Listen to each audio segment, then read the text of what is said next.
Here's how we'll move together. First, I will reveal the 7 divine laws of wealth, as taught by Florence Scovel Shinn, laws that never fail because they are rooted in spiritual truth. For each law, you will hear the teaching, the warning, and the proof. Real stories of money commanded by the spoken word. Then, you and I will speak the affirmations aloud, so they are etched into your subconscious. As the hours unfold, these laws will repeat until they are no longer words on a page, but the living rhythm of your being. I will also open loops along the way, truths that may shock you, laws that may seem too bold to believe. But stay with me, because what seems impossible in reason will prove inevitable in spirit. Tonight you will not only learn, you will command. You will not only command, you will receive. And when you rise in the morning, you will rise wealthier in mind and wealthier in life. There are 7 sentences that open the vault of heaven, 7 divine laws that turn words into gold. Most people have never spoken even one of them. Tonight, you will speak all 7, and you will feel money shift in your favor before your eyes close. In this session, you will learn to speak wealth into being. No more begging, no more waiting, no more asking as if heaven is withholding your good. I will give you the 7 divine laws that Florence Scovel Shinn proved again and again, the laws that cancel debt, multiply supply, and call in money from unexpected channels. If you've struggled with lack, tonight the struggle ends. You will not only understand these laws, you will practice them until your very subconscious is rewired for wealth. I know the frustration of doing everything right and still feeling money slip away. You save, you work, you hustle, and yet the bills pile higher. You repeat affirmations, but doubt whispers louder. You think maybe money is for others, but not for you. That lie ends here, because the law is no respecter of persons. What works for one works for all, and tonight it will work for you. We will take each divine law, not as theory, but as command. You will hear the stories of those who spoke the word and watched money appear like manna. You will feel the rhythm of truth stamping itself upon your mind. And by the end, you will not be the same person who pressed play. Here's something most people completely miss. The words you speak aren't suggestions. They aren't casual sounds floating off into space. They are decrees. They are laws. Every time you open your mouth, you legislate the conditions of your life. Let me set the picture. Imagine 2 people standing side by side. One says, "I never have enough money. I'm always behind." The other says, "Money comes to me easily. God is my supply." Now both may be in the same external condition. Both may have bills due, both may have empty bank accounts. But one is speaking the language of lack, and one is speaking the language of wealth. And just as surely as the sun rises, each one will see his word become flesh. One will sink deeper into debt, the other will see doors open. That's how exact this law is. Why does this matter so much? Because most of you are praying for abundance with your lips and cursing it with your jokes, with your complaints, with your careless chatter. You pray, "God supply my need." Then you laugh and say, "Well, I guess I'll end up broke." The subconscious mind doesn't know you're joking. It records every word like law carved into stone. Getting this wrong means you can undo your own prayers with the very next sentence you speak. But getting this right means your word becomes a command that money, opportunity, and health cannot resist. I'll give you an example. A woman I once knew used to amuse herself as a girl by pretending she lived in a trunk. She'd crawl into closets, laugh, and say, "This is my trunk. I live here." It was just a joke. Everyone laughed with her. But her subconscious wasn't laughing. It recorded her words as law. Years later, after marriage and comfort, her life took a turn. Her husband died. Her fortune slipped away, and she ended up literally traveling the world, living out of a trunk. The very joke she repeated became her reality. That is how merciless this law is. Now maybe you're thinking, that sounds extreme. Surely my little jokes don't matter. But they do. Words are seeds. They don't care whether you planted them in jest or in earnest. they grow, they reproduce, and they return multiplied, which means every word you speak is either sowing harvests of wealth or weeds of lack.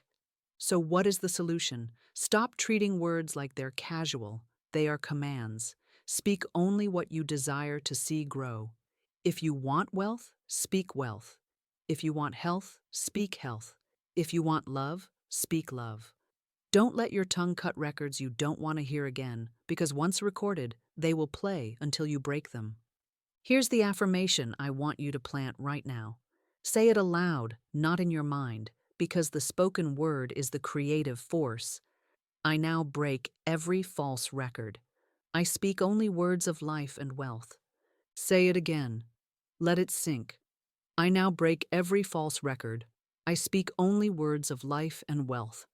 That's powerful enough on its own, but combine it with what I'm about to show you next, and you'll see the full picture. Because not only are your words law, they're also records, and your subconscious plays them back until you overwrite them. Let's look at how that works. Now, what I've just told you is powerful enough on its own, but here is where it becomes unavoidable truth. Your subconscious is a perfect phonograph. It doesn't argue, it doesn't filter, it doesn't say, "Oh, she didn't mean that." It takes your word as the master recording, etches it deep into its grooves, and then plays it back into your life, over and over, until you decide to smash that record and cut a new one. Think about that. Every sentence you've ever spoken, every phrase you've repeated, every complaint you've muttered, every fear you've voiced, your subconscious has been quietly storing them all, and while you forgot about them, your life became their echo. Your circumstances are not random. They are the phonograph needle replaying what you yourself impressed upon the record. This is why careless words are so dangerous, because the subconscious does not delete them. It simply files them under law and begins producing them in your affairs. A woman of wealth once made the habit of saying, half in jest, "I'm getting ready for the poorhouse." She had every luxury, every comfort, every visible sign of prosperity, but those repeated words cut themselves into the grooves of her subconscious. And soon enough, her fortune began to slip away. The investment she counted on failed, the channels of income dried up, and in the end, she found herself in straits she could never have imagined. Her own tongue had pushed her into the poorhouse she had joked about. Do you see? The subconscious doesn't laugh. It doesn't take a joke. It takes dictation. Imagine for a moment that you walk into a room and hear a record player spinning an old tune.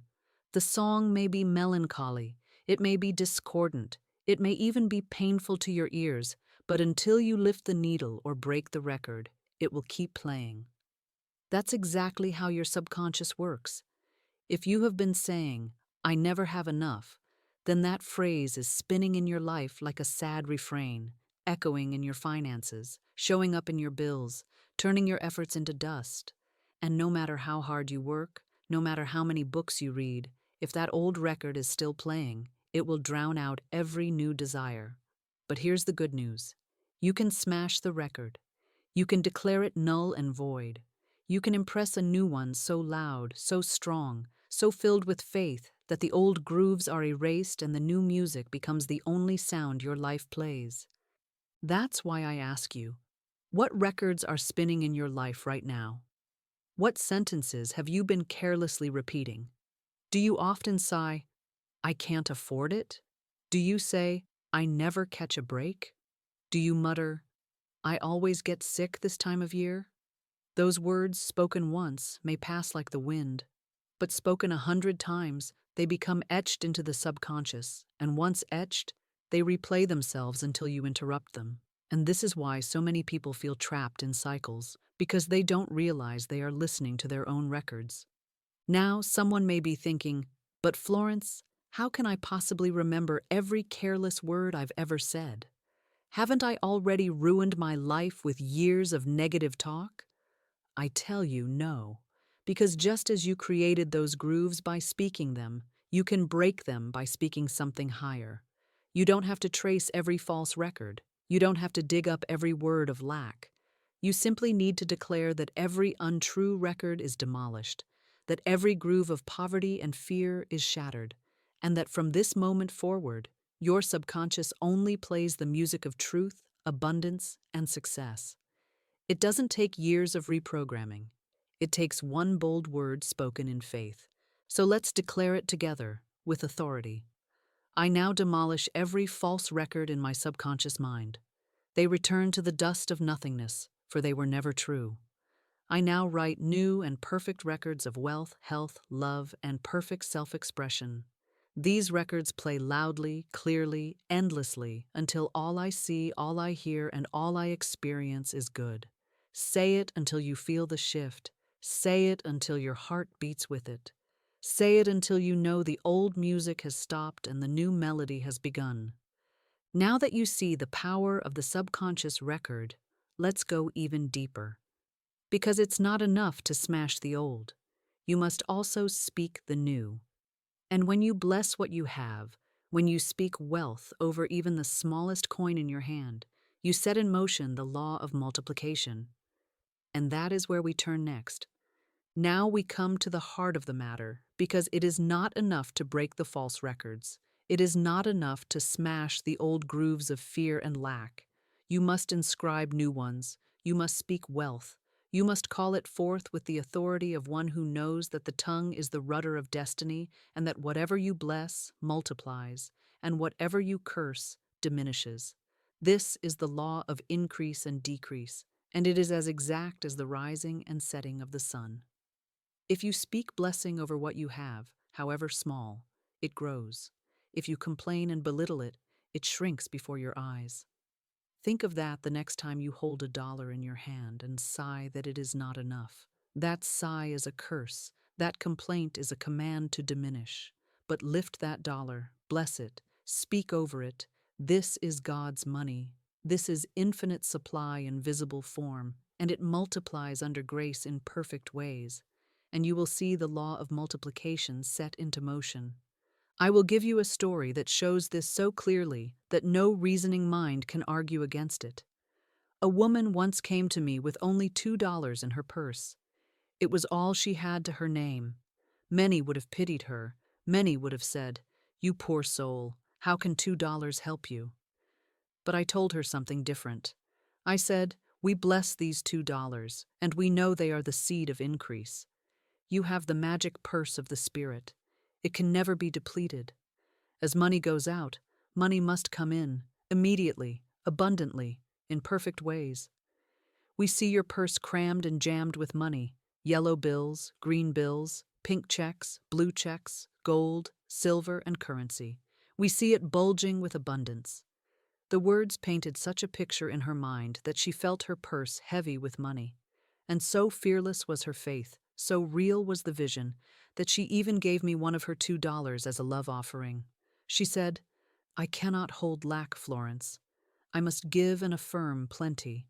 And not long after, she was made a gift of $6,000. From $2 to $6,000, by the law of blessing and the spoken word. Now, someone listening may say, "That is too much of a miracle to believe." But that is because you are still measuring with reason. Spirit does not measure as man measures. Spirit multiplies. Spirit takes the loaves and fishes and feeds thousands, and still 12 baskets remain. Spirit takes the widow's cruse of oil and makes it flow until every vessel is filled. And Spirit will take your $2, your $10, your $100, and multiply it beyond reason if you bless it, if you speak increase over it, if you stop saying, "It is not enough," and start saying, "This is the beginning of endless supply." So I tell you, do not despise the small sum in your hand. It is seed, and seed only grows when it is blessed. The farmer does not curse the single seed of corn. He does not sigh and say, "What good is one seed? I cannot eat it." No, he places it in the earth, blesses the rain, blesses the sun, and expects the harvest. Do the same with money. Bless the bill, bless the coin, speak to it as seed, and watch the harvest it draws. Now, let us plant a new record together. Speak it aloud with me. My purse is crammed, jammed with money. I am supplied under grace, in perfect ways. I bless every dollar that passes through my hands, and it multiplies tenfold. Money comes to me in avalanches of abundance, from expected and unexpected channels. I give thanks that I am now prosperous beyond measure. Say it again. Feel it. See it. Imagine your purse, your wallet, your bank account bulging, overflowing, unable to contain the increase. Let the vision be as real as the air you breathe.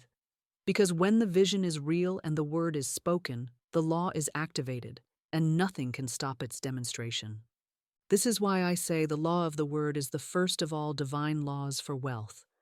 Break the false records, smash the grooves of fear, speak blessing over what you have, and the new song of abundance begins to play. Your life becomes a melody of prosperity, a rhythm of increase, a symphony of supply.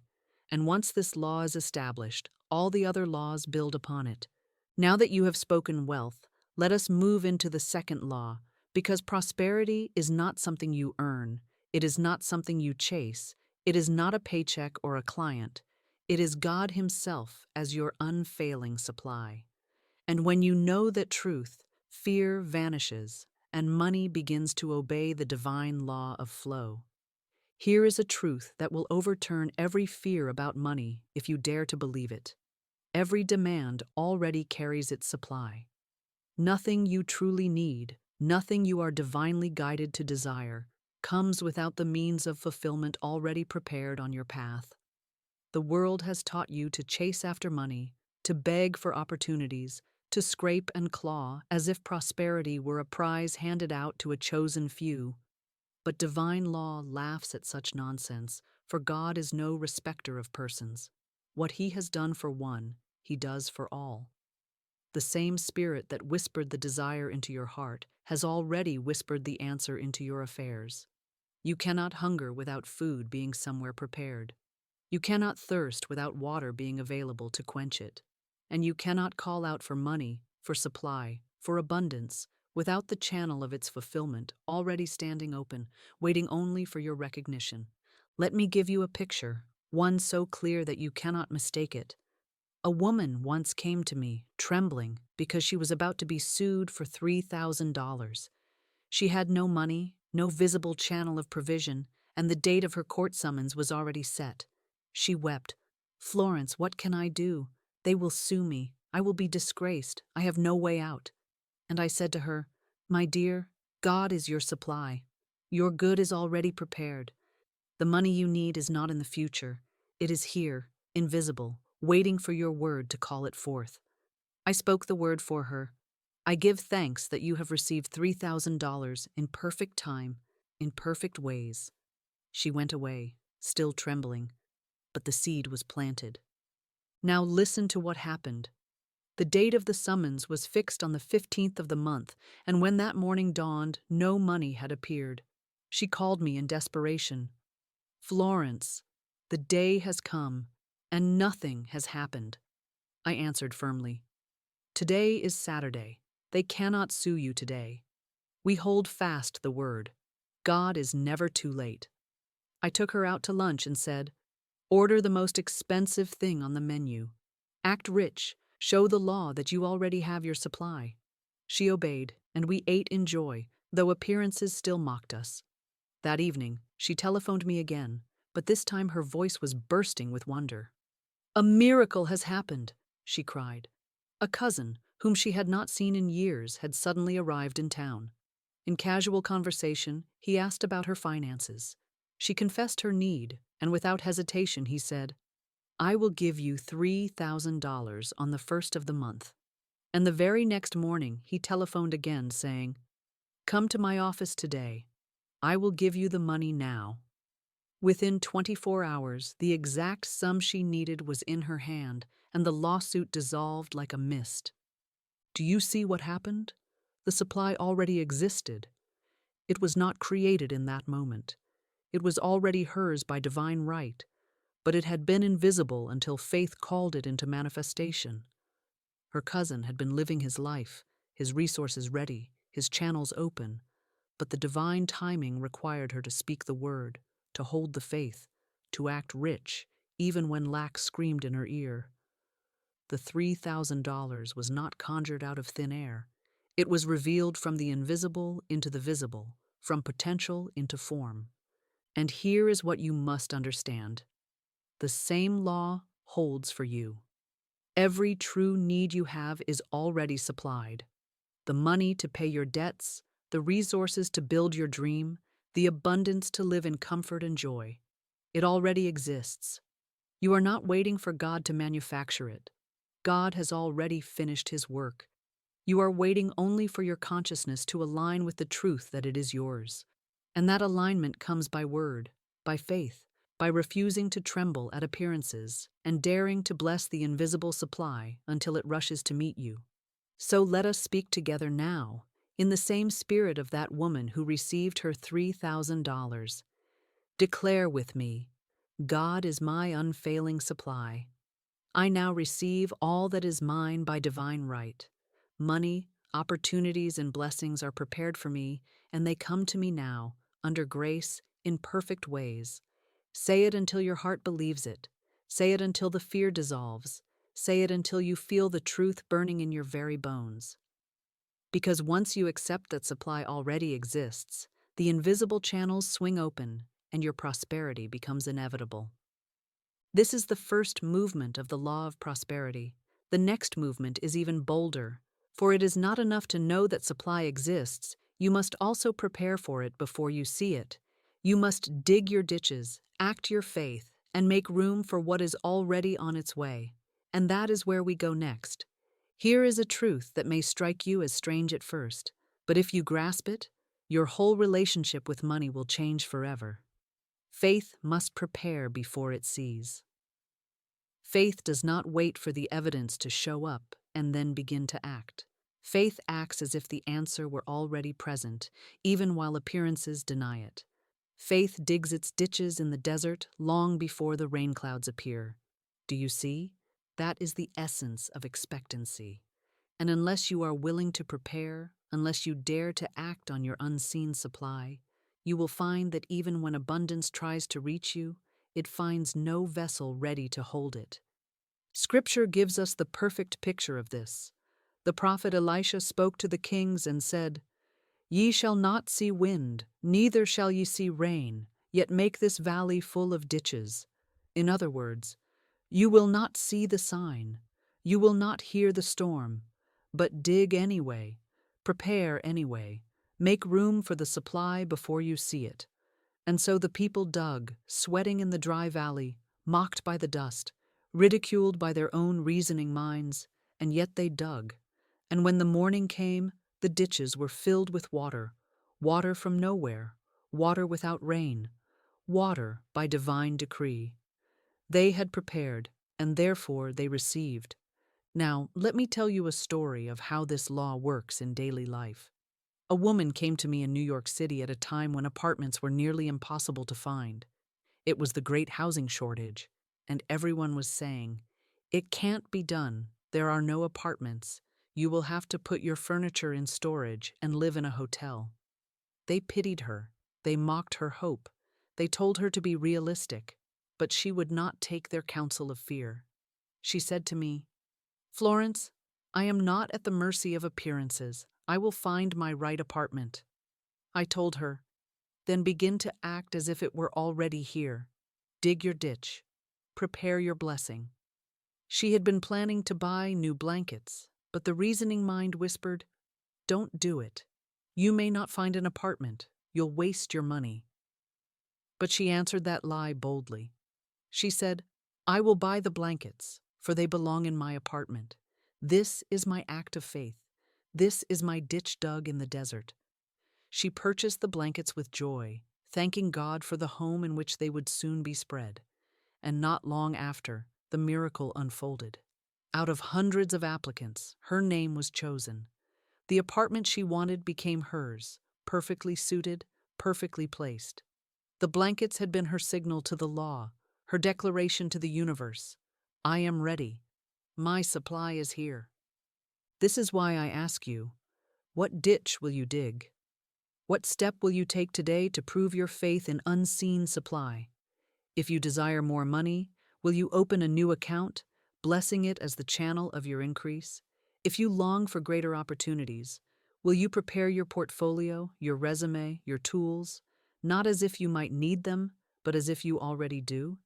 If you believe God is sending you a home, will you set aside a chair, a table, a picture, a space for it in your mind and in your world? This is not wishful thinking. It is obedience to law. When you prepare, you call the invisible into visibility. Now you may be thinking, but Florence, what if I prepare and nothing comes? That is fear speaking. That is the reasoning mind demanding proof before action. But faith does not wait for proof. Faith is the proof. The preparation itself is the evidence of things unseen. To prepare even when nothing is visible is to prove that you trust divine law more than appearances, and when you prove it, the law proves itself to you. So let us affirm it together. I prepare now for my abundance. I dig my ditches in faith. I make room for my prosperity, and it fills every space I have opened. I act as if it were here, for I know it is already mine. Speak it until you feel the courage rise. Speak it until the reasoning mind goes silent. Speak it until you begin to see where you yourself must act. This is the second movement of the law of prosperity. Supply is already prepared, but it needs a vessel. You create that vessel by your preparation, by your bold actions of faith. And when the vessel is ready, the supply rushes to fill it. Now let us move one step further. For even beyond preparation lies the great secret of increase, the law of gratitude. For it is gratitude that multiplies, while complaint diminishes. And that is where we go next. Now, after you have grasped that supply already exists, and after you have dared to prepare before you see it, there remains one final key to releasing the floodgates of prosperity, and it is as simple as it is overlooked. Gratitude multiplies while complaint diminishes. This is a law, not a suggestion. Every time you bless what you have, it grows. Every time you complain about what you have, it shrinks. Gratitude is the magnet of multiplication. Complaint is the curse of subtraction. You cannot afford to complain about a single thing in your life, for every complaint you speak is an order placed with the universe to diminish your store. And you cannot afford to withhold thanksgiving, for every word of gratitude spoken is a seed planted in the soil of abundance, destined to come back multiplied. Think of it in this way. Two people stand before the same plate of food. One looks down and sighs, "Is this all? It's not enough. It's too little. I wanted more." The other looks at the same plate and says, "Thank you, Father, for this meal. It is more than enough, and I bless it." Who do you suppose goes on to greater feasts? Who multiplies? The one who gave thanks, the one who blessed. The other shrinks his portion with every sigh. It is the same with money. When you hold a small sum and bless it, it grows under grace in perfect ways. But when you scorn it, when you speak, "This is not enough," it takes wings and flies away. Let me remind you of the story of the woman with $2, because her demonstration shows the power of gratitude in action. When I told her, "We bless these $2, and we know your purse is crammed and jammed with abundance," she did not sneer and say, "But it is only $2. She did not curse it, belittle it, or sigh that it was not enough. She blessed it. She felt the purse heavy. She gave $1 in thanksgiving, proving that she trusted the law. And soon after, $6,000 came to her as a gift. Do you see the connection? Gratitude was the bridge. Gratitude multiplied her $2 into thousands. Complaint would have destroyed it. And I tell you, many people fail at prosperity because they refuse to bless what they already have. They hold their paycheck in their hand and say, "It's not enough." They look at their bank balance and grumble, "Too small." They open their wallets, see a few bills, and sigh, "This will never cover my needs." And then they wonder why it seems like money slips through their fingers. But there are others who, no matter how small the sum, lift it up and say, "Thank you, God, for this. I bless it. I know it multiplies. I know more is on the way." and to them more always comes. This is why Jesus gave thanks before he multiplied the loaves and fishes. He did not look at 5 loaves and 2 fish and sigh, "This will never feed the multitude." He lifted them, gave thanks, blessed them, and in his gratitude, the seed of multiplication was released, and thousands were fed with baskets left over. The miracle was gratitude. The miracle was blessing. The miracle was refusing to curse the little and choosing to thank God for its increase. So I say to you now, stop withholding thanksgiving. Stop waiting to give thanks until more arrives. Give thanks for what you have today. Bless every bill you pay. Bless every coin in your pocket. Bless every dollar in your account. Say over it, I bless you. I give thanks for you. You are multiplied 10-fold, 100-fold, under grace in perfect ways.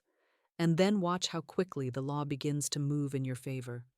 Say it aloud with me now, as a decree, as law spoken into form. I bless every bill. I give thanks for what I have. My money is multiplied 10-fold. My supply is endless, immediate, and divine. I give thanks for the millions that are mine by right. Say it again, slowly, letting every word write itself into your subconscious. Feel the vibration shift. Feel the heaviness of complaint leaving your spirit, replaced by the lightness of praise. Because where gratitude sings, increase rushes in. Where thanksgiving is constant, lack cannot survive. This is the final movement of the law of prosperity. Gratitude. Supply already exists. Faith prepares before it sees, and gratitude multiplies what has already been given until your cup runs over. This is why David sang, "My cup runneth over." He was a man of thanksgiving. He blessed what he had, and more came. And if you will do the same, your cup too will overflow. Now we have laid the foundation. The word creates, prosperity flows, gratitude multiplies. But there remains an enemy that can block all of this if it is not handled. And that enemy is fear. Fear is the only adversary. Fear is inverted faith. And if you let fear remain, it will dam the river of your prosperity before it ever reaches you. So let us go there next, into the third divine law, the law of substitution, where fear is replaced by faith. Now let me speak to you about the only true enemy you will ever face. It is not lack. It is not sickness.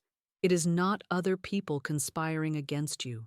It is not even debt or delay or disappointment. The only enemy you must conquer is fear. Every other condition is only the shadow it casts. If you master fear, you master life. If you let fear master you, then even the strongest affirmations will be drowned out. For fear is nothing more than faith turned upside down. Fear is faith in evil instead of faith in good. Fear is the magnet that draws to you the very disaster you dread. Faith is the magnet that draws to you the good you claim. Both are magnets, both are creative, both are laws in operation. The question is simple: which one will you employ? Consider this. When you sit and worry about the future, you are not idly passing time. You are rehearsing evil, you are painting a picture, you are planting a seed. Every what if you mutter is a prophecy dressed in disguise. What if I lose my job? What if the money runs out? What if I get sick? What if I fail? Each one of these is faith in reverse, faith in evil, faith that the universe will betray you. And as surely as faith in good produces demonstration, so faith in evil produces misfortune.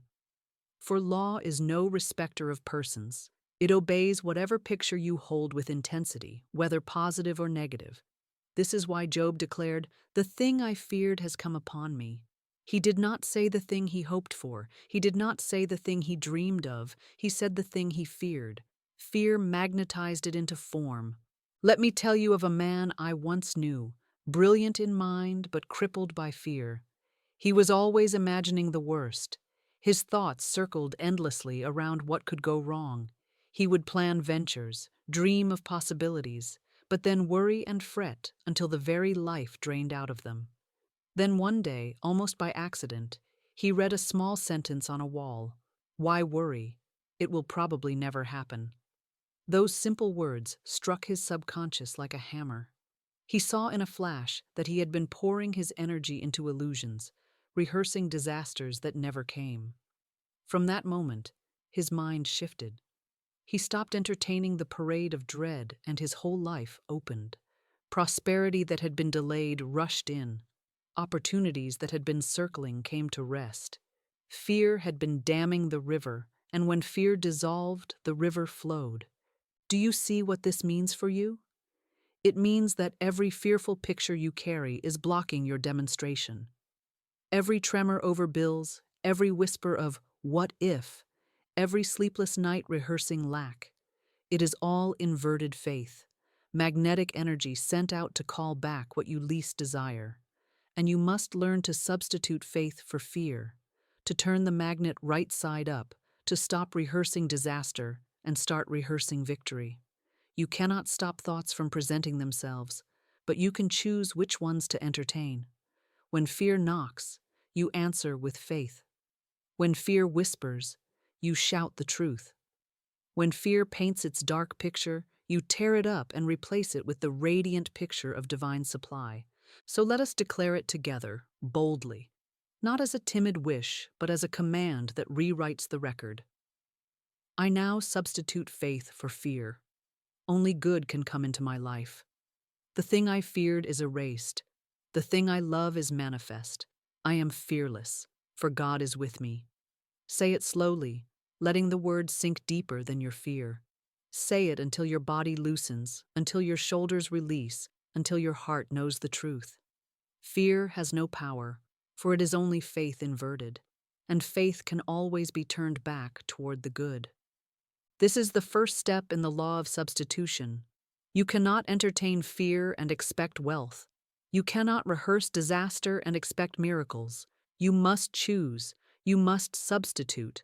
And when you do, when you hold to faith instead of fear, your magnet turns, your river flows, your demonstration begins.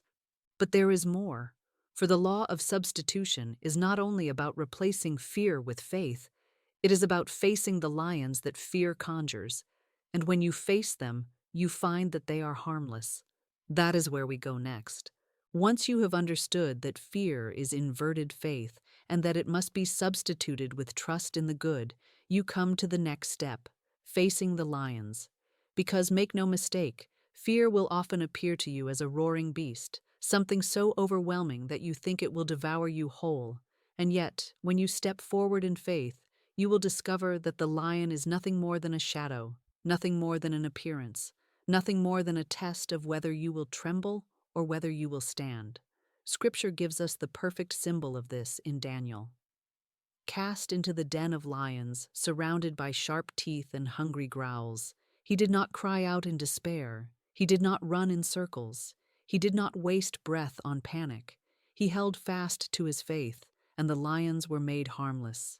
They lay down like kittens at his feet.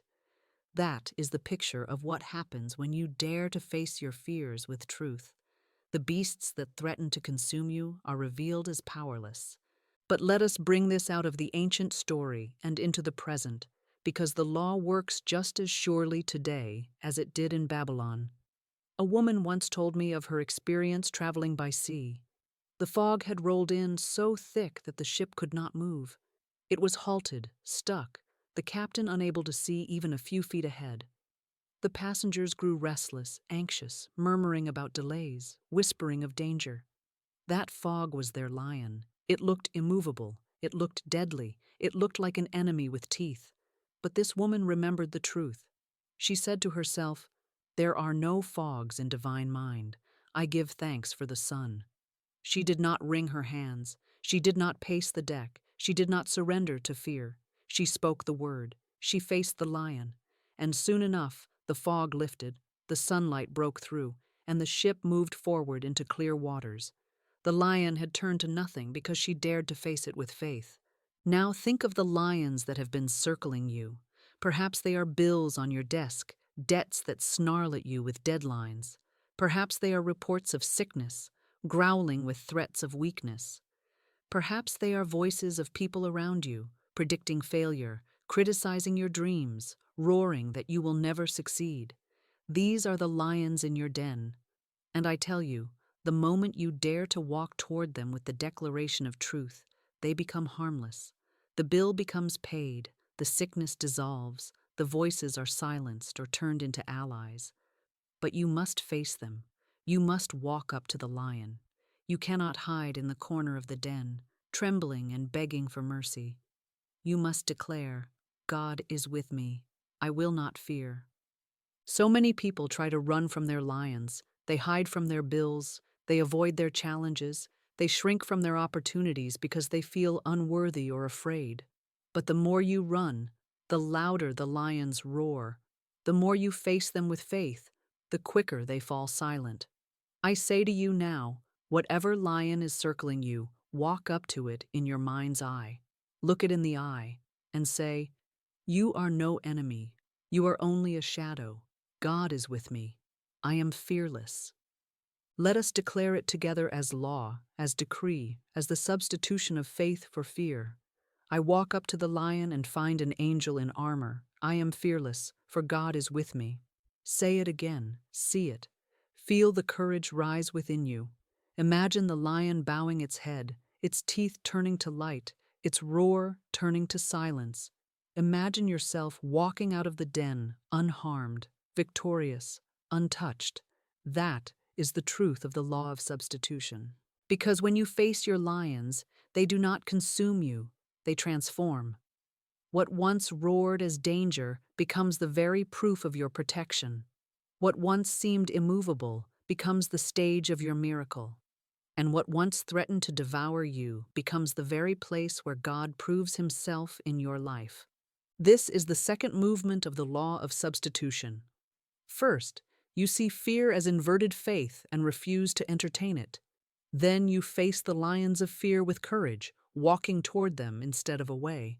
And when you do, you find that the lions are powerless, that they are appearances only. But there is still one more step in this law, and it is the final seal of victory, learning to stand still, to hold your poise, to refuse to be moved, and to see the salvation of the Lord unfold before your very eyes. And that is where we will go next. And now we come to the final movement of this law, the part most people find hardest to practice, because human reason always urges activity, always insists on struggle, always wants to do something, anything, to solve the problem.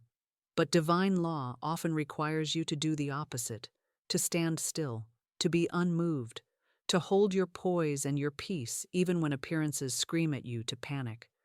For there is a scripture that says, "Stand still and see the salvation of the Lord." That is not poetic language. That is precise instruction.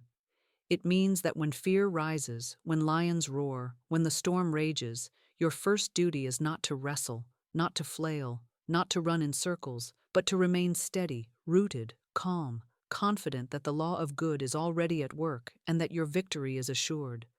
The moment you lose your poise, you hand power over to fear. The moment you stand firm, you disarm fear and invite the miracle. Think of it this way. The sea does not calm because you thrash in its waves. The sea calms when you anchor deep and trust the tide to turn. In the same way, your affairs do not resolve because you frantically manipulate them. They resolve when you hold to truth without wavering. Every situation has two possible outcomes. One born of fear, one born of faith. If you panic, you magnetize the fearful outcome. If you stand still, you magnetize the faithful one. It is that simple, that exact, that unfailing. I remember a woman who was overwhelmed by bills. They came in faster than she could open them. The dates shouted at her, the numbers roared like lions, and her reasoning mind said, "You must do something at once. You must borrow. You must beg. You must fight." But she remembered the law. She laid the bills before her, blessed them, and declared, "I stand still, and I see the salvation of the Lord. These are already paid in full under grace and in perfect ways." She refused to argue. She refused to panic. She held her poise. And within days, unexpected income arrived that covered every need. She had done the hardest thing. Nothing. Nothing but trust. Nothing but standing still. And that nothing was everything, because it allowed the law to move without interference.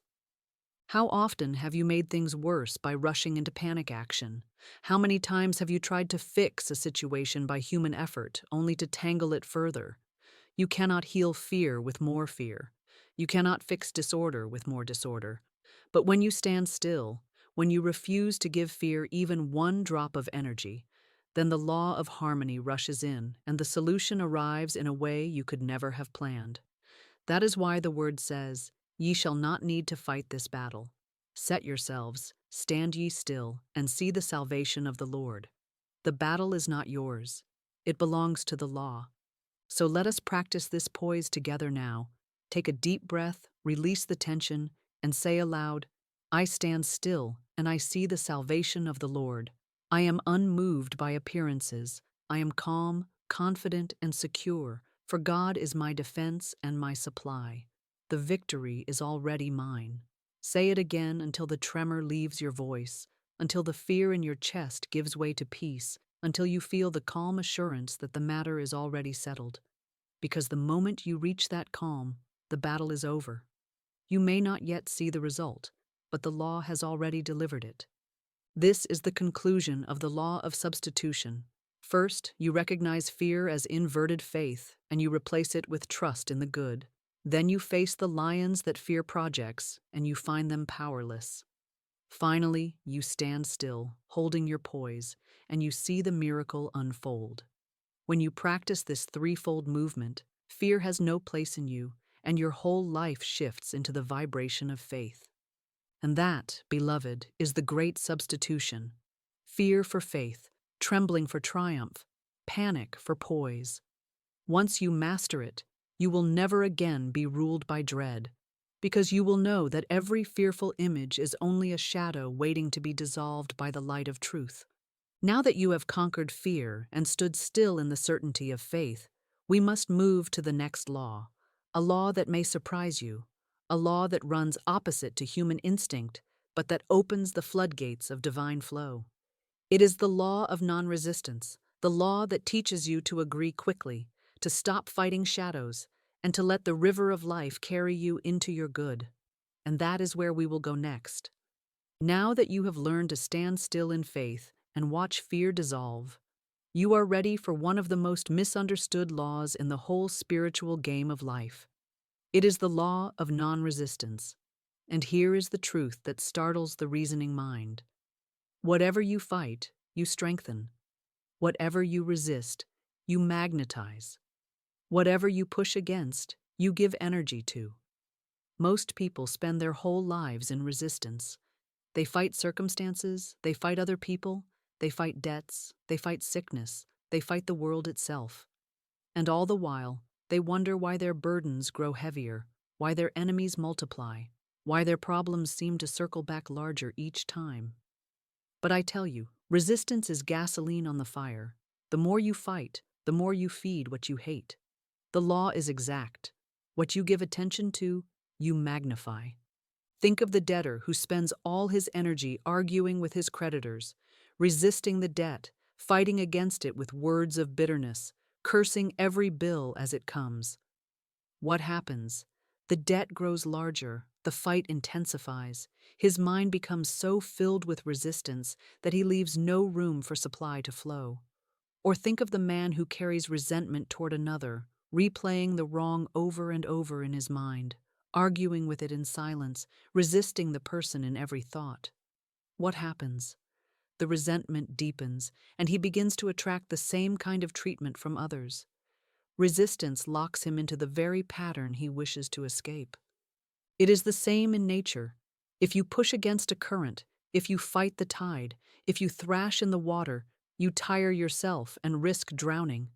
But if you yield, if you flow, if you relax and let the current carry you, you rise and are borne safely. Life is no different. Resistance is the thrashing that exhausts you, while non-resistance is the yielding that carries you to your good. This is why Jesus gave the strange-sounding instruction, resist not evil. At first hearing, it seems weak, it seems passive, it seems like surrender.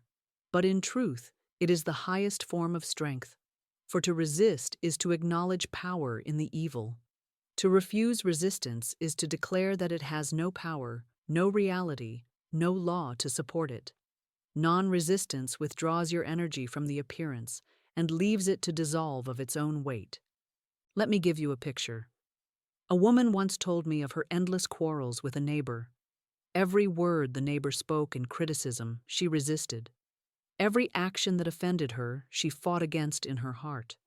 And so the quarrel grew day by day until the atmosphere around her own home became poisoned by bitterness.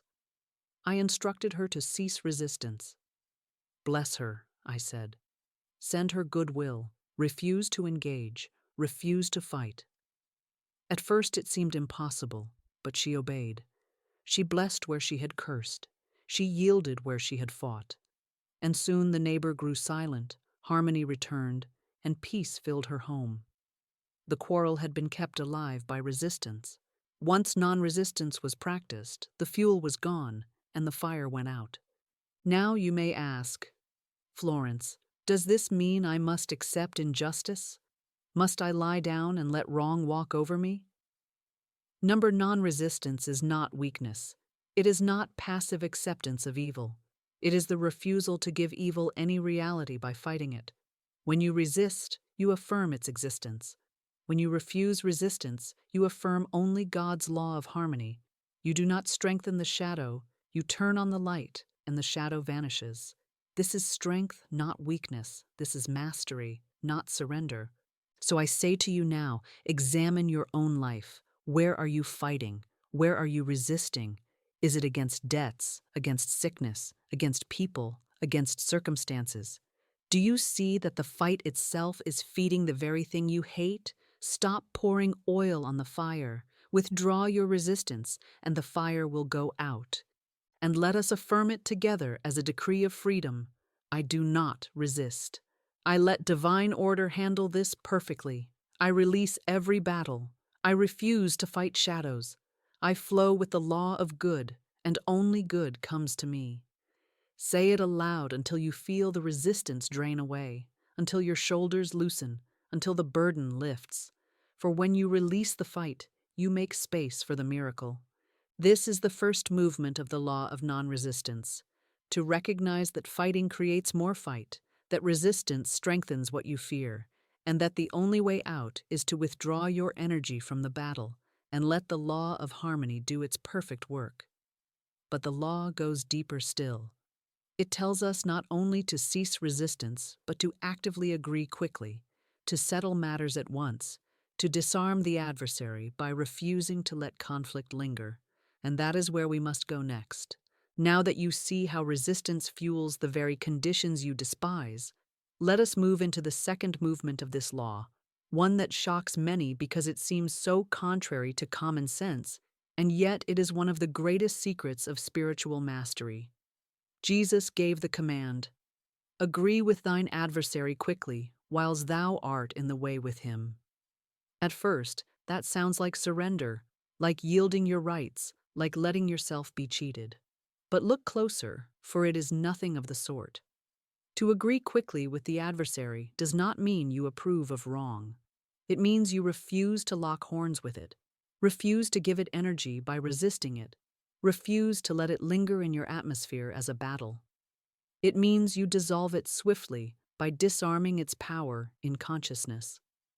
The adversary is never the person before you. It is the thought of conflict within you. When you agree quickly, you refuse to argue with appearances, you refuse to delay your good, and you let divine order resolve the matter perfectly. Let me give you a story to bring this into focus. A man once came to me burdened by debt. The collectors were after him, threatening him with lawsuits, demanding payment he could not make. He spent his nights in sleepless resistance, fighting the figures in his mind, arguing with their threats, rehearsing all the bitterness of how dare they and this is unfair. And with each hour of resistance, the situation grew heavier. I told him, "You must cease resisting. Agree quickly, bless your creditors, see them paid in full. Declare that divine law has already settled this debt in perfect ways." At first, he argued, "But Florence, if I do that, I'm giving in. I'm letting them win." I told him, "No, my dear. Right now, you are fighting shadows, and you are giving them power. Agree quickly, and you will see the shadows vanish." So he obeyed. He began blessing his creditors, thanking God for their payment, affirming daily, "Nothing opposes me. This debt is already paid in full under grace." And in time, an unexpected channel opened, money arrived, and the whole matter was cleared without bitterness, without fight, without destruction. He had agreed quickly, and the adversary dissolved. Do you see the wisdom in this? When you resist, you prolong the quarrel. You tie yourself to the adversary with cords of thought, and the conflict drags on, draining you. But when you agree quickly, you untie yourself from the quarrel. You step out of the battlefield, and you let God settle the matter in His own way. To agree quickly is to say, "This has no power over me. I hand it to divine law, and I know it is handled perfectly." That is not weakness. It is the highest kind of strength, the kind that refuses to spend one more moment entangled with shadows. Think of how many quarrels could have been dissolved in your own life if you had refused to resist and had instead agreed quickly. How many bitter arguments could have been prevented if you had simply refused to keep the fire alive with your words? How many debts could have been cleared sooner if you had stopped cursing the bills and had instead blessed them as already paid?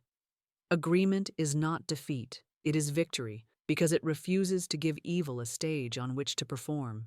It denies reality to the shadow and affirms only the power of good. So let us practice it now. Speak this with me. Nothing opposes me. I agree quickly with every adversary. Divine law settles every matter in perfect ways. I bless my creditors. I bless my enemies. I bless every shadow of conflict, and I declare it is dissolved now under grace. Say it slowly, letting each phrase wash away the tightness in your body, the arguments in your mind, the resistance in your heart. Say it until you feel the relief of release, because when you agree quickly, you no longer carry the quarrel, you walk free. This is the second movement of non-resistance. Not only do you refuse to fight, but you also settle matters swiftly by withdrawing their reality in your mind. You disarm the adversary by refusing to feed it energy. And once you have done this, you are ready for the final step in this law, the art of flowing with life instead of fighting it, moving with the current instead of against it, letting the river of divine supply carry you into your good. And that is where we go next. Now we come to the final movement of this law, and it is perhaps the most liberating of all, because once you stop fighting, once you stop resisting, once you learn to agree quickly and dissolve quarrels before they can grow teeth, you discover the greater secret. Life itself is a river, and your only task is to flow with it. Think of how rivers move. They do not hammer against rocks in rage. They do not stop and argue with fallen trees. They do not resist the curve of the earth. They move with grace, flowing around every obstacle, finding the path of least resistance, and in time, even the hardest stone is worn smooth beneath their patient power. That is the picture of non-resistance. It is not passive, it is not weak, it is not sitting still while evil has its way. It is learning to move with divine order, to let the current of spirit carry you where you belong without wasting your strength in struggle. So many people waste years thrashing against the current. They say, "I must push my way into prosperity. I must wrestle my way into love. I must force my way into health." And the harder they fight, the more exhausted they become, until finally they sink beneath the weight of their own resistance. But the ones who prosper, the ones who heal, the ones who love with freedom are those who have learned to flow. They have learned to say, "I will not fight life. I will bless every obstacle, and I will let God carry me past it. I will not resist delay. for delay is only divine timing arranging itself. I will not resist criticism, for criticism cannot touch my true self. I will not resist appearances, for appearances are only shadows. I will move with grace, and my good will arrive without strain. Let me give you a picture of this in action. I once knew a woman who lived in constant quarrel with her family. Every word was a battlefield, every decision an argument. She resisted them, they resisted her, and the home was filled with storms. Finally, she said, "Florence, I cannot live like this anymore." I told her, "Then stop fighting, stop resisting. Flow." She looked at me as though I had asked her to climb the sky, but she decided to try. She began to bless every family member in silence. When they spoke harshly, she answered softly. When they pushed, she yielded with grace. She stopped defending herself, stopped rehearsing their wrongs, stopped meeting fire with fire. And slowly, the storm quieted. Her family, finding nothing to resist, grew calm. The quarrels ceased. The home became peaceful. It was not weakness that brought peace. It was the power of non-resistance. She flowed with divine love, and the fight died of starvation. Now ask yourself, where in your life are you still thrashing against the current? Is it with money, straining, hustling, pushing, as if prosperity were a hard master to be wrestled into submission? Is it with people, arguing, defending, resisting, as if others have the power to rob you of your good?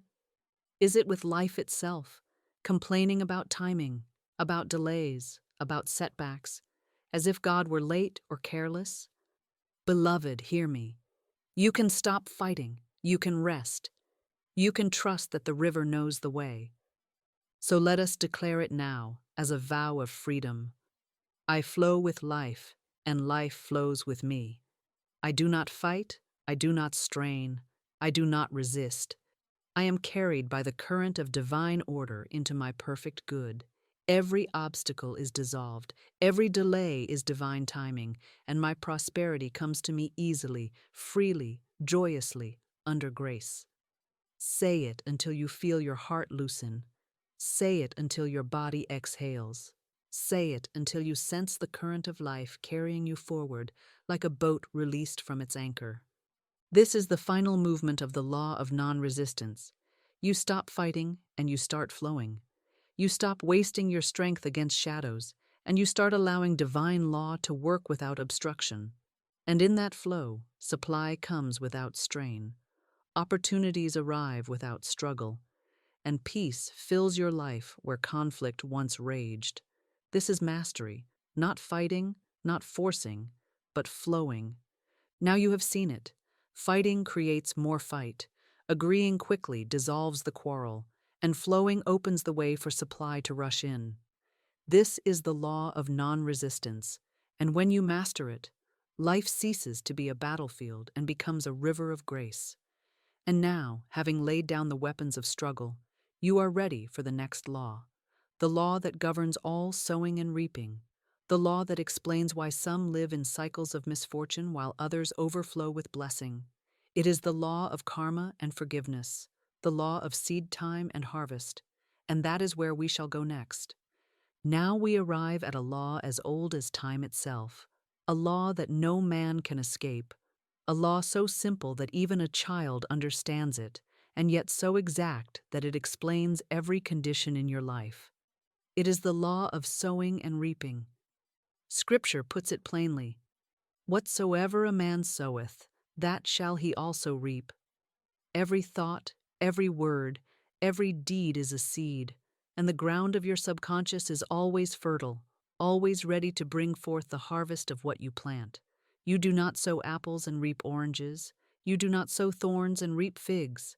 And you do not sow envy, bitterness, dishonesty, or fear, and then reap prosperity, joy, or peace.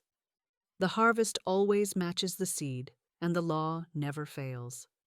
Now many people, when they hear this, tremble, for they remember all the careless words they have spoken, all the negative thoughts they have sown, all the deeds they regret, and they say, "Then I am doomed to reap sorrow, for I have sown foolishly."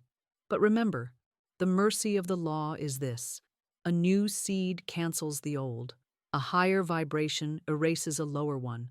Just as one ray of light dispels years of darkness, one act of truth, one word of love, one seed of generosity begins to transform the whole field.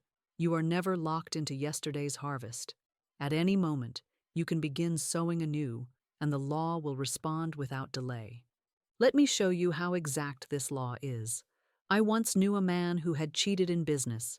He thought he was clever, thought he had escaped detection, but soon after, he found himself cheated in the same measure, and in a way he could not fight. Another man lied to advance himself, and not long after, he was lied about, and his own reputation suffered. A woman sowed resentment and bitterness toward her neighbors, and soon she found herself the target of their resentment. These are not coincidences, they are the harvest of the seed. The law has no favorites, it only returns what is planted. But do not think this law works only in judgment, for it is also your great ally. The one who sows love reaps love. The one who sows kindness reaps kindness. The one who sows generosity reaps prosperity. A woman I knew began blessing everyone she met, speaking kindly, sowing seeds of goodwill wherever she went. Soon her whole life was surrounded by favor, doors opened for her, people went out of their way to help her. Why? Because she had filled the field of her subconscious with the seed of blessing, and the harvest had to appear. And here is where most people stumble. They say, "I will sow when I see the harvest." They wait for others to be kind before they are kind. They wait for prosperity before they give. They wait for peace before they bless. But the law requires that the seed come first. You cannot stand before barren ground and say, "I will harvest wheat and then I will plant." You must sow before you reap. You must bless before you see. You must speak abundance before you hold it in your hand. And when you do, the harvest is as certain as the sunrise. So I ask you now, what are you sowing with your words, with your thoughts, with your deeds? Do you plant seeds of complaint, of bitterness, of fear? Or do you plant seeds of gratitude, of love, of faith? For the soil cannot refuse to grow what you give it. It will bring forth after its kind. Let us plant good seed right now. Say it with me as a vow to the law. I sow only truth, love, and abundance, and I reap the same. Every word I speak is a seed of prosperity. Every thought I hold is a seed of peace. Every deed I do is a seed of joy. My harvest is good, my harvest is full, my harvest is now. Say it until you feel the soil of your subconscious receive the seed. Say it until you know the harvest is certain. This is the first movement of the law of karma and forgiveness. You cannot escape your harvest, but you can always choose your seed. Every condition in your life today is the fruit of some seed you once planted. If you do not like the fruit, change the seed. If you desire a new harvest, plant it now. The law never fails, and it never forgets. But just as surely, it never refuses the one who turns and sows anew. And yet there is more to this law, for while sowing and reaping are exact, there is also mercy woven into it. There is a way to cancel the debt of past sowings, a way to release yourself from cycles of misfortune, a way to clear the field of weeds, so your new seed may grow unhindered. That way is forgiveness, and that is where we will go next. Now, the law of sowing and reaping is exact, yes, but it is not cruel. It is merciful. Built into the very heart of the law is a key that can cancel what has been wrongly sown, that can clear the weeds of old mistakes, that can free you from the endless repetition of misfortune. That key is forgiveness.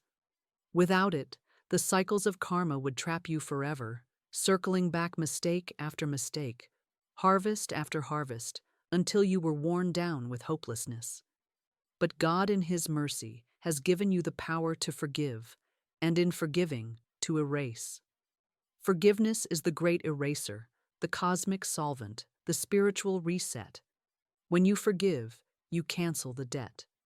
When you forgive, You release yourself from the bondage of old sowings. When you forgive, you stop rehearsing the quarrel, stop replanting the same bitter seed, stop tying yourself to the adversary with cords of resentment.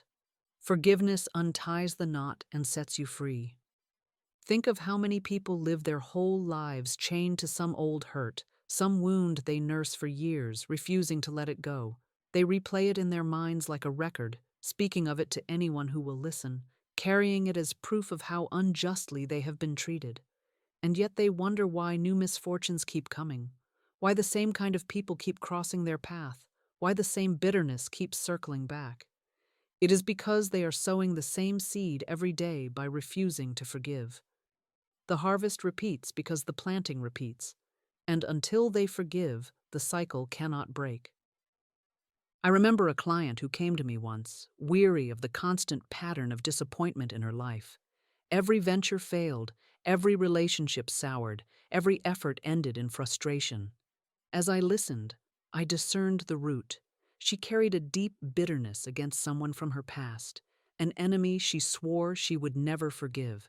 She held that wound like a badge of honor, but it was her chain, her prison, her curse. I said to her, "You must forgive.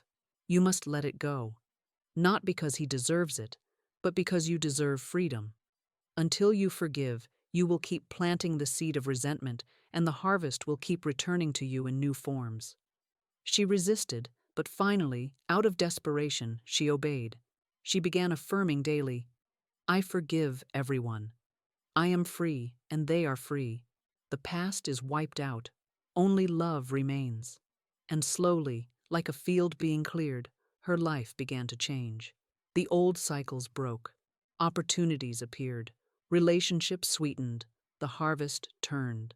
Forgiveness had canceled the debt. Now hear me. Forgiveness is not weakness.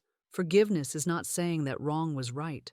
Forgiveness is strength because it cuts the tie that keeps you bound to the wrong.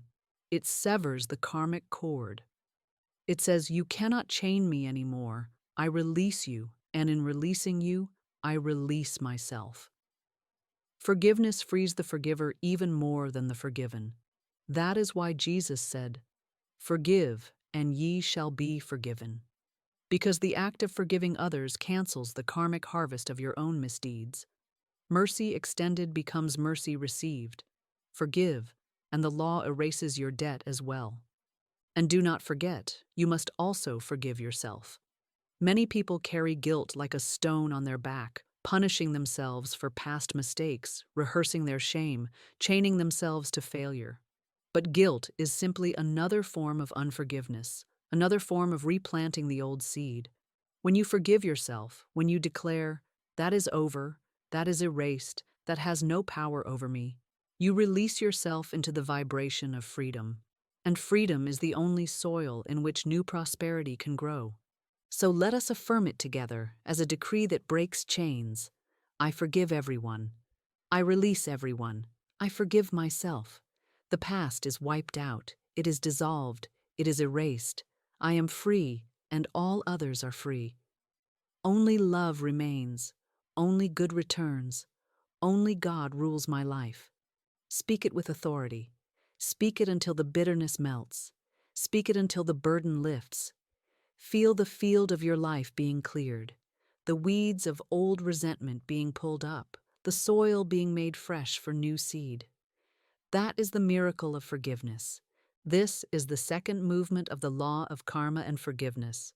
The first teaches that every seed brings its harvest, but the second shows that forgiveness can clear the field, can cancel the debt, can release you from the repetition of pain. And once the field is clear, once the debt is erased, you are ready for the final movement of this law, the conscious planting of new seeds, the deliberate sowing of prosperity, kindness, and joy, knowing that as surely as the law returned your old seeds, it will return the new ones multiplied. And that is where we will go next. Now that you have understood the absolute exactness of the law of sowing and reaping, and now that you have seen the mercy of forgiveness, that blessed eraser that cancels the old debts, clears the field, and breaks the endless cycle of pain, you stand in a new and glorious place. The soil of your life is fresh again. The weeds of bitterness and guilt have been pulled out by the roots. The ground is open, ready, waiting. And here is where the joy of the law becomes evident. You may plant new seed, not carelessly, not unconsciously, not through anger or fear, but deliberately, consciously, with intention, with faith, with thanksgiving. For as surely as you once reaped thorns from careless sowings, you will now reap roses from deliberate sowings of truth. This is the part most people never reach. They clear their debts, they release their enemies, they find peace and forgiveness, but then they forget to plant again. They expect the field to stay bare, yet nature abhors a vacuum. If you do not plant, weeds return. If you do not sow, something else will grow. And so I say to you, do not leave your subconscious bare. Fill it. Fill it with the seed of prosperity. Fill it with the seed of generosity. Fill it with the seed of joy. Begin to speak words that are seeds. Begin to take actions that are seeds. Begin to bless others as seeds. And soon the harvest will appear, not as punishment for old errors, but as reward for new obedience. Let me give you a picture. A woman I once counseled had been plagued by endless misfortune. Every time she thought she was free, another disappointment arrived. But once she forgave her enemies, once she released her bitterness, she began to plant consciously. Every morning she spoke blessing aloud. I bless my work, I bless my body, I bless my money, I bless my future. She began to give small gifts, even when her means were little, blessing each as a seed sown into the field of abundance. She began to act with joy, not with fear. And soon her whole life shifted. The harvest came swiftly because she had planted in fresh soil, and the law, eager to return her new seed, multiplied it with speed. So I ask you now, what seeds will you plant? Will you plant complaint or gratitude? Will you plant envy or generosity? Will you plant fear or faith? You cannot escape the harvest, so you might as well choose the seed. If you desire money, sow money. Give freely, bless freely, speak freely of wealth. If you desire love, sow love. Be kind, speak gently, extend goodwill without demand. If you desire health, sow health. Speak words of strength, bless your body, declare vitality. Whatever you sow, you must reap, so plant what you want. Plant it consciously, deliberately, joyfully. Let us practice it together right now. Speak this aloud, as a vow of sowing. I sow in joy, and I reap a harvest of plenty. I sow truth, and I reap truth. I sow love, and I reap love. I sow generosity, and I reap abundance. Every word I speak, every act I take, every thought I hold is a seed of good, and the harvest is swift, certain, and overflowing. Say it again. Feel the seed leaving your lips as words. Feel the soil of your subconscious receiving it. Feel the harvest already rising in your imagination. For once planted, it must grow. Once sown, it must return. The law is exact. This is the final movement of the law of karma and forgiveness. You sow new seed. You stop sowing resentment. You stop sowing complaint. You stop sowing fear. You forgive the past. You cancel the debt, and you begin again, filling the field with seeds of abundance, kindness, and joy. And soon, as certainly as the sun rises, the harvest will come, and your life will overflow with the fruit of what you have planted in truth.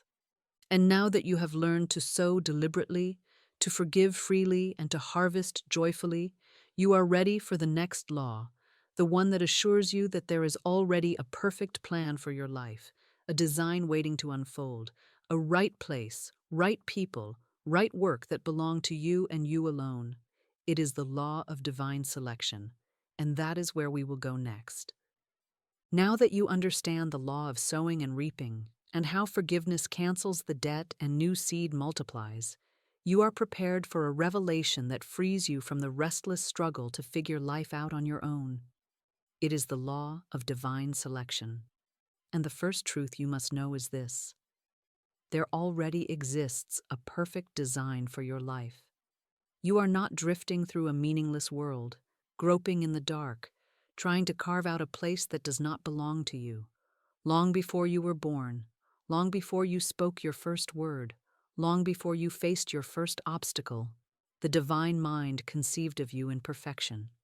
A plan was written for you, a place prepared, a path laid out, a work assigned that only you can do, a design so exact that no other soul in all the universe could fill it. You are not an accident. You are not a mistake. You are a part of the great tapestry, and your thread has already been woven into the pattern. The tragedy is that most people spend their lives forcing themselves into wrong places, chasing wrong people, clinging to wrong desires, struggling to hold on to what does not belong to them by divine right.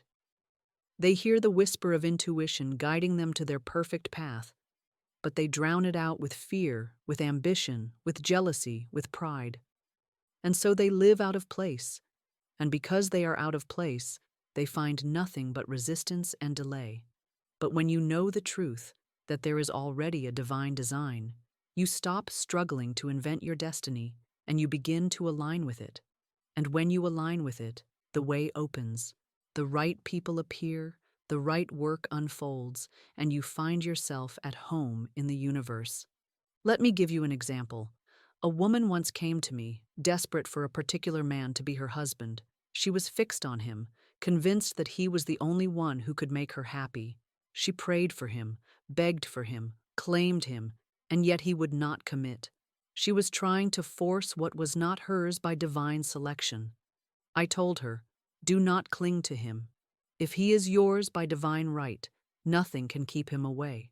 But if he is not, you do not want him, for your true mate cannot be taken from you. I gave her this affirmation. If this man is not the divine selection for me, I bless him and release him, and my right mate now appears. She spoke it faithfully, releasing her fear, releasing her obsession, aligning with divine selection instead of personal will. And what happened? The man drifted out of her life, and in time, her true mate appeared, a man perfectly suited, bringing her joy and harmony she had never known before. What happened? She gave up the struggle to force her will, and she aligned with divine design. Do you see the freedom in this? You do not have to cling. You do not have to chase. You do not have to force. What is yours by divine right cannot be taken from you. What is not yours will slip through your fingers, no matter how tightly you hold it. That which belongs to you by divine selection is magnetic, inevitable, indestructible. The law cannot be broken. So I ask you, what have you been clinging to that does not belong to you? Is it a relationship that has soured, yet you fear to let it go? Is it a job that drains you, yet you clutch it in terror of lack?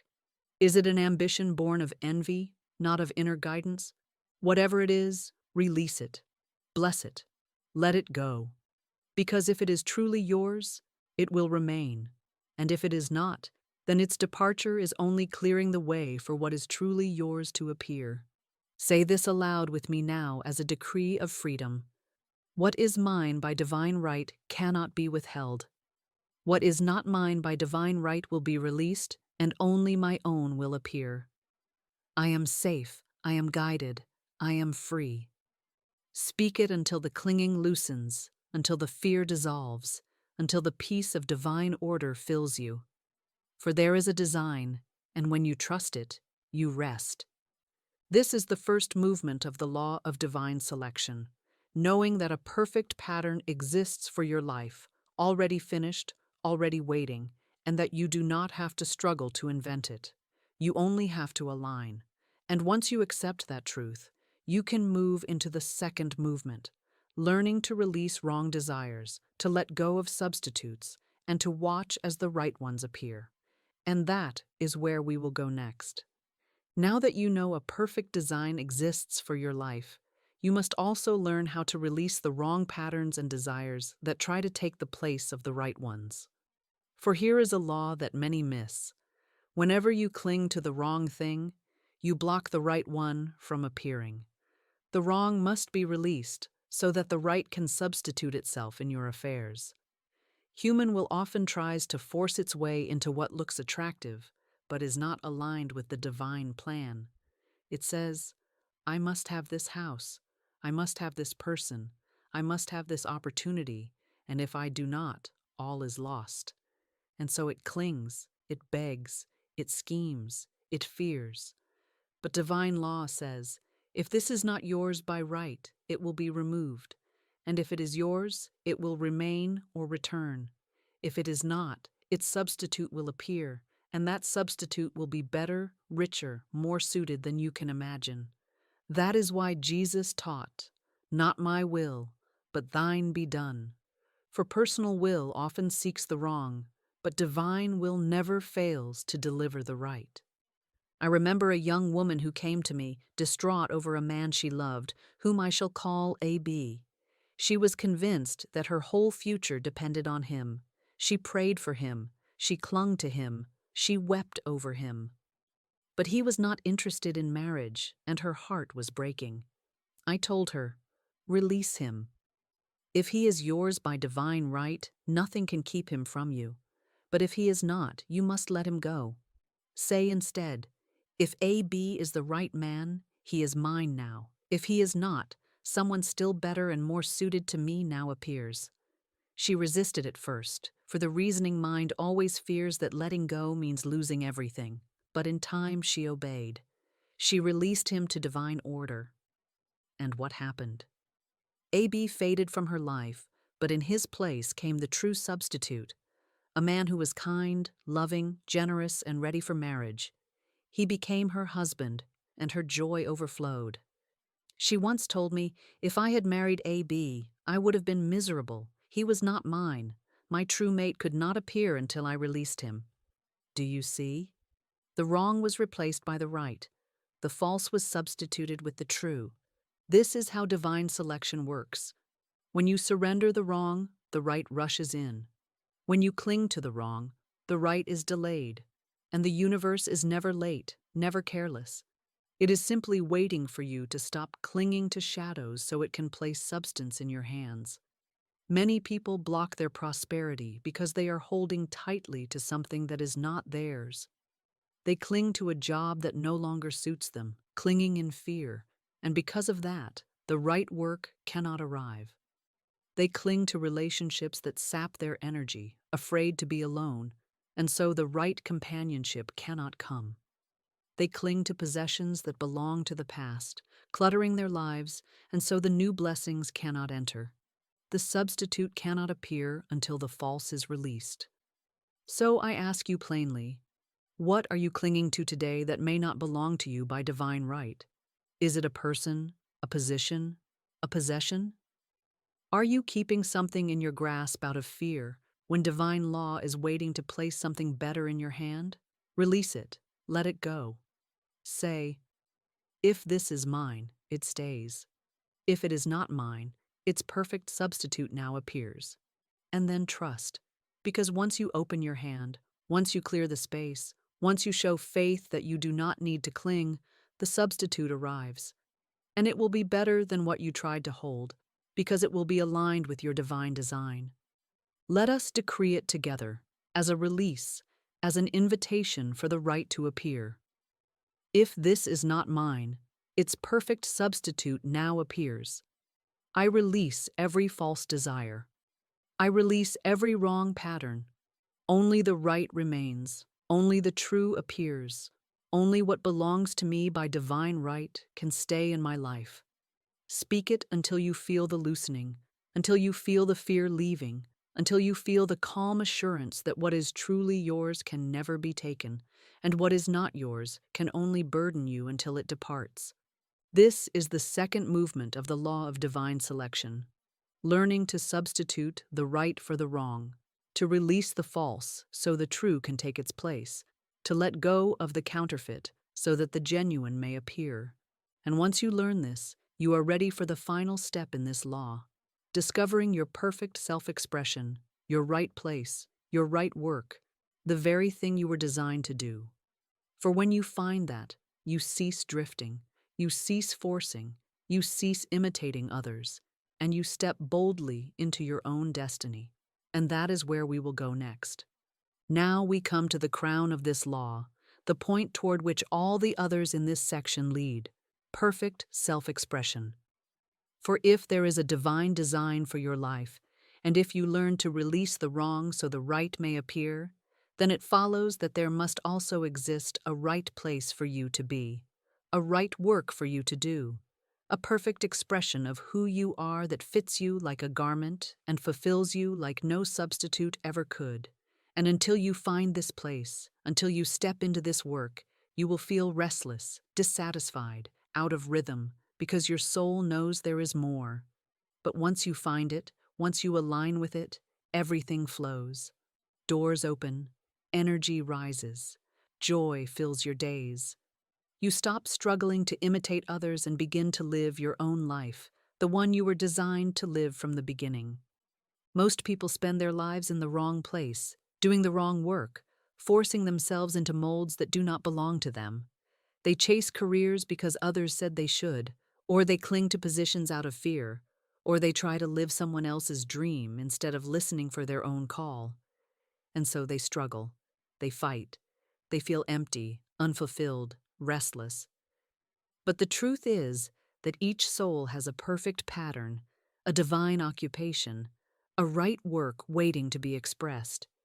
It may not look like what the world prizes, but it will fit you, it will satisfy you, it will prosper you, and it will bless others through you. Let me give you a picture. A man once longed to travel abroad, but he had no money. His reasoning mind said, "It is impossible. You cannot afford it. You are trapped." But his intuition whispered otherwise. He felt the divine plan pulling him toward the journey. So, by faith, he acted. He bought a trunk, a bright trunk, sturdy, marked with a red band. It seemed foolish, buying a trunk when he could not afford the ticket. But in that act, he aligned himself with divine selection. He said by his action, "This is my right trip, my right work, my right place, and I am preparing for it." And what happened? The money came. The trip unfolded. The door opened. His preparation had been a declaration that he was ready to step into his perfect expression, and the law answered. So it will be for you. If you are restless, if you feel out of place, if you know you are meant for more, begin to call forth your perfect self-expression. Say, "I am not here to copy others. I am not here to live by fear. I am here to unfold my divine design, to do the work only I can do, to bless the world in the way only I can bless it." And as you speak it, listen for the still small voice of intuition, for it will guide you, step by step, to the right work, the right place, the right expression. You will know it because it will feel like home. You will feel joy, even in effort. You will feel energy, even in discipline. You will feel that you are in your own garden, not laboring in someone else's field. Now, someone listening may say, "But Florence, what if I am too old? What if I have wasted my chance? What if I missed my calling years ago?" And I answer you, you cannot miss what belongs to you.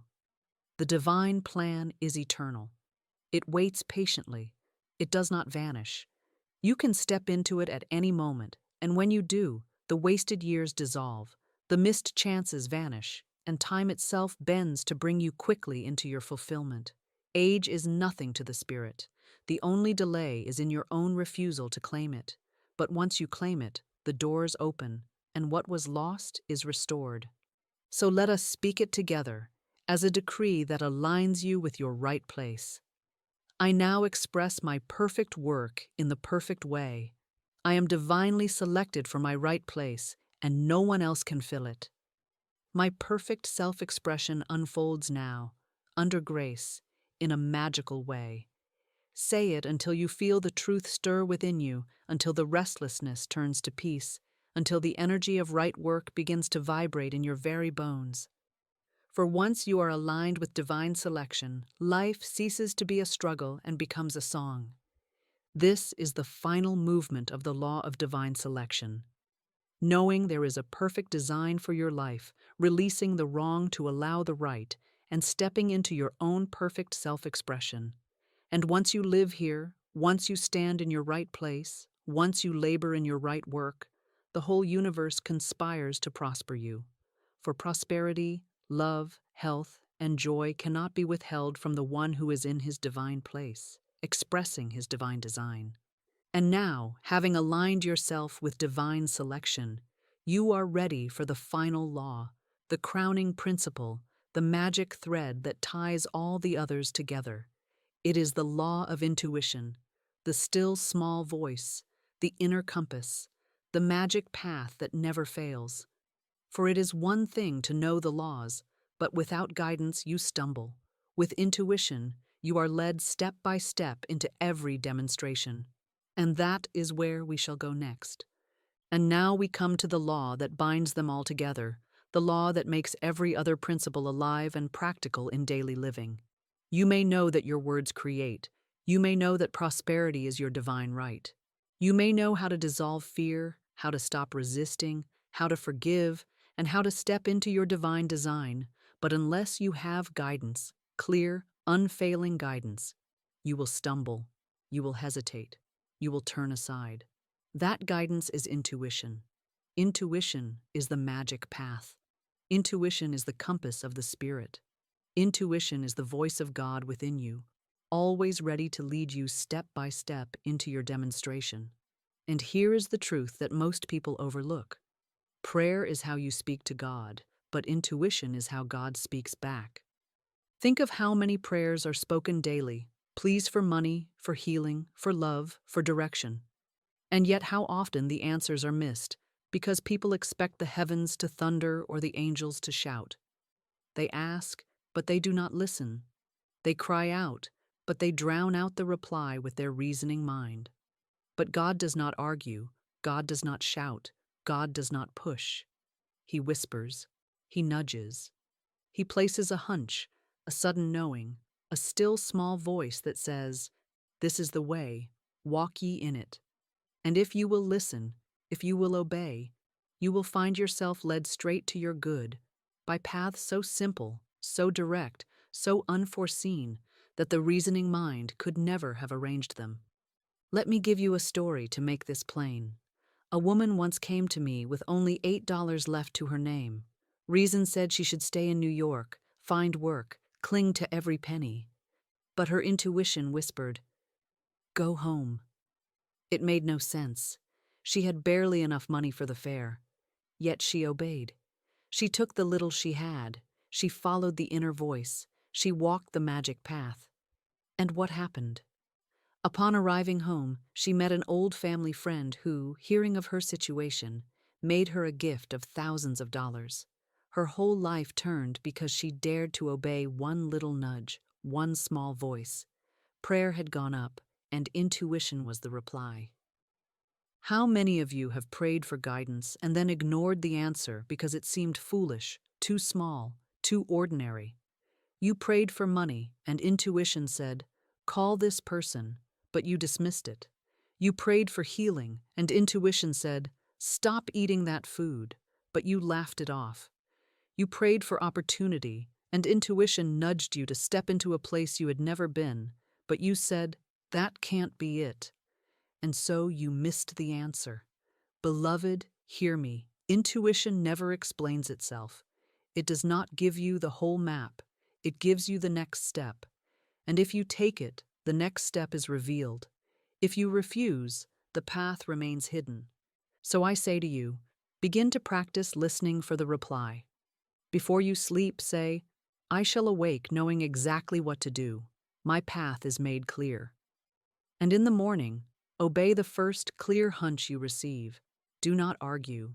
Do not delay. Do not analyze it to death. Simply act, and you will be astonished how swiftly the law moves when you give it right of way. Let us decree it together now. I give instant obedience to the still small voice. I hear the voice of intuition clearly. I know what to do, when to do it, and how to do it. I am divinely guided in every step.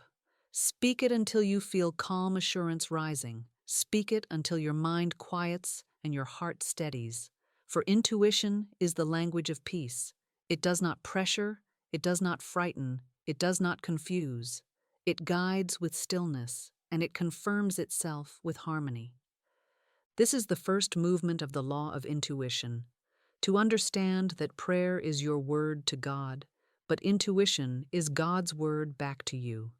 If you will pray and then listen, if you will ask and then expect, if you will speak and then obey, you will find yourself walking the magic path, the straight line to your good.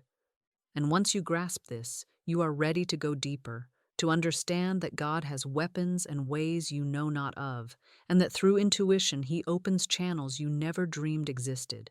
And that is where we shall go next. Once you have grasped that intuition is God's reply, the next step is to understand that the ways of spirit are not your ways, and the channels through which your good comes are not the channels you expect. I have weapons ye know not of. I have ways ye know not of. I have channels ye know not of. That is the eternal word of spirit to every soul that dares to trust. The reasoning mind demands to know how the money will come, how the healing will appear, how the door will open, how the relationship will arrive. But intuition asks you to release the how and trust the law. For the how belongs to God, and His methods are ingenious and sure. Your part is to listen, to obey, to move in faith. His part is to work in ways that astound you, to open doors where none existed, to supply from channels you could never have devised. How many times have you prayed for supply, then limited God by telling Him exactly how to answer? You say, "It must come from this job, from this person, from this deal, from this channel." And when that channel fails, you despair, as if heaven itself had been shut. But I tell you, the channel is not the source. God is the source, and channels are infinite. One may close, and 100 more may open. A person may refuse, and a stranger may arrive. A business may collapse, and another may bloom from the ashes. If you fix your eyes on one channel, you limit the Holy One of Israel. But if you release the channel and trust the source, your supply is inevitable, for God has ways you know not of. I recall a time when one of my students was desperate for money. She could not imagine where it would come from. She had tried everything she knew, exhausted every visible option, and still nothing moved. I told her, "Stop demanding the channel. Simply declare, 'My supply is here. God has ways I know not of.'" She obeyed, and within days, a check arrived from a place she had long forgotten, an inheritance, delayed for years, suddenly released. She said to me, "Florence, if I had clung to the idea that it must come through my work, I would have missed it. It came through God's channel, not mine. Do you see? The law is exact. Supply already exists, and when you let go of your own plans, the hidden channel reveals itself."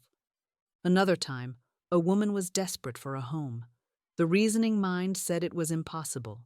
The market was closed, every door barred. But she affirmed, "God has ways I know not of. God has weapons I know not of. My home appears under grace."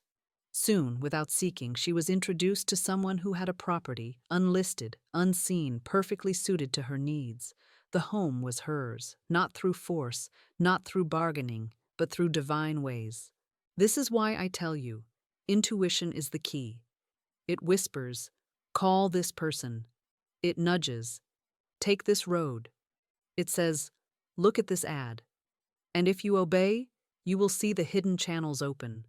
But if you resist, if you argue, if you demand to know every step before moving, you block the very miracle you have prayed for. The law moves in ways you know not of. Intuition is the voice that reveals them. So let us decree it together. Unexpected doors fly open. Unexpected channels are free. God has ways I know not of, and my supply comes now, under grace, in perfect ways. Say it until you believe it. Say it until the fear of limitation dissolves. Say it until you feel the excitement of divine activity working unseen on your behalf. For once you know that hidden channels exist, you will never again tremble when one door shuts, because you will know that another, greater one is already swinging open. This is the second movement of the law of intuition. To trust the weapons and channels you cannot see. To stop dictating how your prayers must be answered. To yield the how to God and give instant obedience to the inner voice. And once you live this way, once you walk this magic path, you will find that every day brings proofs of the law. Every day reveals new channels. Every day surprises you with supply. And yet there is still one more step, the daily practice that seals this law into your life. The training of your ear to hear, the habit of instant response, the constant awareness that you are guided in every step. And that is where we will go next. And now we come to the final movement of this great law, and it is the part that transforms intuition from a rare miracle into a daily way of life. For intuition is not meant to visit you once in a crisis, to save you in an emergency, to whisper only when disaster looms. It is meant to be the steady voice of God within you, guiding you moment by moment in the smallest choices as well as the great ones. The same spirit that leads you to safety will lead you to savings. The same voice that warns you of danger will guide you into profit. The same still small whisper that brings you out of the lion's den will also show you where to find the right shop, the right friend, the right word spoken at the right time. Life is not divided into sacred and secular. All of it is spirit's field, and intuition is the thread that ties it together. Let me give you an example from my own experience, for it will show you how simple and exact this guidance can be. One day, I set out to buy 2 small articles. In my neighborhood, there were 2 shops, one expensive, the other cheaper. The reasoning mind said, "Go to the cheaper store, save the money." But intuition whispered, "Go to the expensive one." I obeyed. When I arrived, the clerk told me that those very 2 articles were being sold that day for the price of one, as a special promotion. Had I gone to the cheaper shop, I would have paid twice as much. Do you see? Intuition cared not only for the great matters of life, but for the pennies, the details, the daily flow. It is always watching, always guiding, always leading. And here is what I want you to understand. The more you listen, the clearer it becomes. At first, intuition may seem faint, like a soft knock at the door, easy to miss, easy to dismiss. But if you obey it quickly, without arguing, without demanding explanation, it grows louder, clearer, more certain. If you delay, if you reason, if you ignore it, it grows faint again. The voice is constant, but your ear must be trained. And the training is simple. Listen, obey, repeat. Each time you follow, you build a path, a channel, a groove of faith. Soon the still small voice becomes a constant companion, and you will know without doubt when it speaks. Many of you pray for guidance, but then rush into decisions without waiting for the reply. You say, "I must act now. I cannot delay." And so you act in fear, and the results confirm your panic. But those who train themselves to listen, who dare to pause, who dare to be still until the answer comes, always find themselves led into the best outcome. The answer may come as a sudden idea, as a hunch, as a door opening, as a friend calling, as a dream in the night. But it comes, and your part is to recognize it and move. So let us practice it now. Say aloud, as a vow of daily listening, "I am divinely guided in every step I take. I give instant obedience to the still small voice. I expect guidance, I recognize guidance, I obey guidance, and I prosper." Speak it until it becomes your daily rhythm, until every morning you rise expecting the whisper, every night you rest knowing you will be shown, every choice you make colored by the certainty that God Himself is directing your path. This is the final movement of the law of intuition. Not only to pray and receive reply, not only to trust in hidden channels, but to walk daily in guidance, to weave intuition into the fabric of your life until every step is ordered, every turn is right, every decision is blessed. And when you live this way, you no longer stumble, you no longer guess, You no longer fear. You walk the magic path, straight into your divine design, straight into prosperity, straight into health, straight into love, straight into peace. And now, having walked through all 7 divine laws, having seen the power of your words, the certainty of prosperity, the substitution of fear for faith, the release of non-resistance, the sowing and reaping of karma and forgiveness, the unfolding of divine selection, and the daily guidance of intuition, you are ready to close this circle with a decree of wealth, spoken as law, planted as seed, and certain as sunrise. That is where we shall go next. And now, beloved, we come to the end of this journey, though in truth it is not an end at all but a beginning, for you are no longer the same as when you pressed play. You have walked through the 7 divine laws of wealth, and each one has left its mark upon your consciousness. You have seen the law of the word, that every sentence you speak is a decree, that your tongue writes the script of your destiny, that careless jokes create sorrow, while faith-filled decrees bring supply.